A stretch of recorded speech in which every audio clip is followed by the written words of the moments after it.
So I'm here with my friend Robbie James. Robbie is a house church leader and church planter in Brighton, Colorado.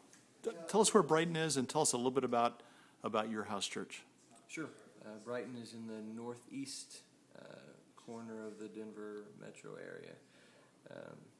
We've been doing house church up there for about 3 years and have had all sorts of experiences with house churches, from what I feel are successes to some dramatic failures.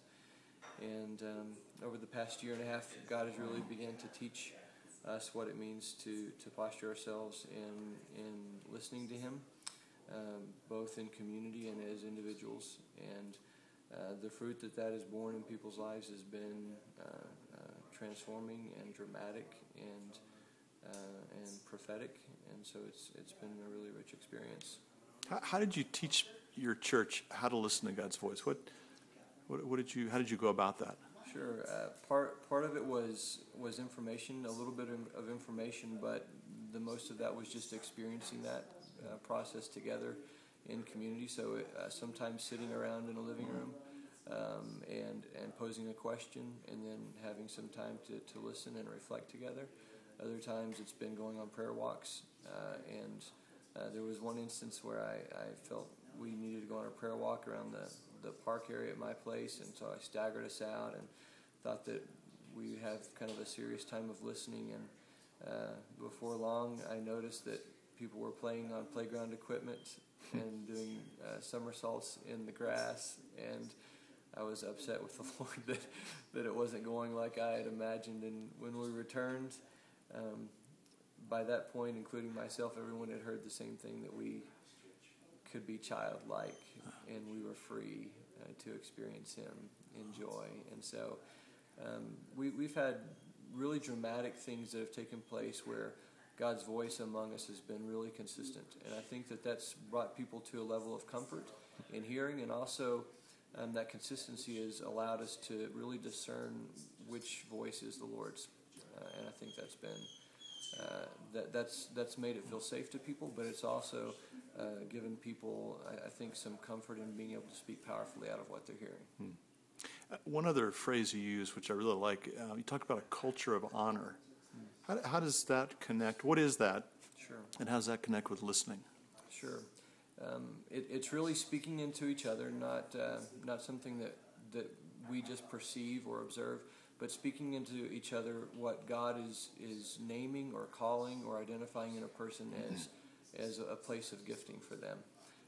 And so it's the belief that as we speak into that person and name a place where God is gifting them, that what we do is we draw that out of a person.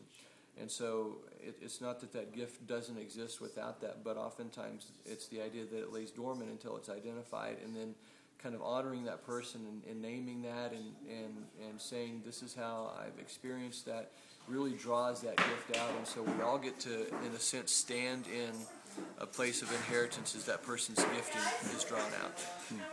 And say one more thing about, you're not just leading a house church, but there's sort of a network of house churches up in Brighton. So say something about that. Right.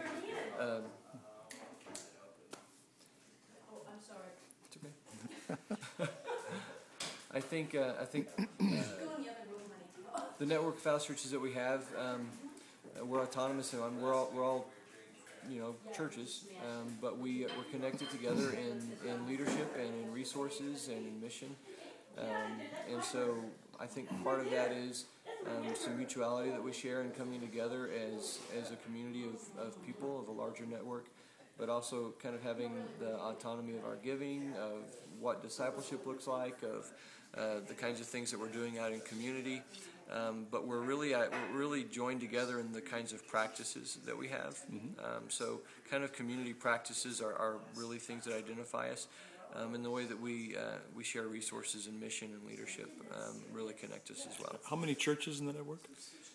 In our specific Higher Point network, there are 3 house churches. In our broader network, up in the north right now, in the Aspen network, there are 7 house churches, and we have several more what we think of people that are people of peace that God has brought to us that we're inviting into starting house churches as well. So it should be growing. I hope so. Yeah, fantastic. Yeah, I think so. Great.